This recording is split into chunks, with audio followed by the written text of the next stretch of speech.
Want to know how to use or make a friendly pair numbers in Java?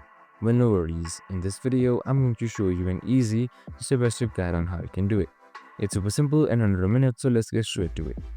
So two numbers are a friendly pair if their abundancy is equal. So in this code, that would be sum of divisors and which is divided by and dash. So as you can see right here in this code, abundancy should be equal for stop.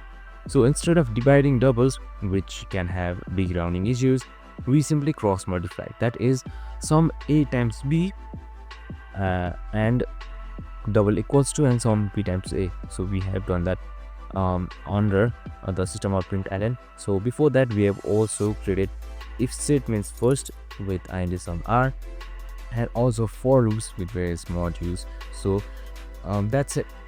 We just simply use and compute sum b by iterating up to n and adding divisor pairs, including both 1 and n.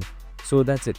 This looks advanced but stays on the 20 lines and avoids floating point traps. So it's super simple and easy. You can just simply copy up this code and use it as you want. I hope this video helped. If it did, make sure to like, subscribe and tune in with us for more of these videos. See you in the next one.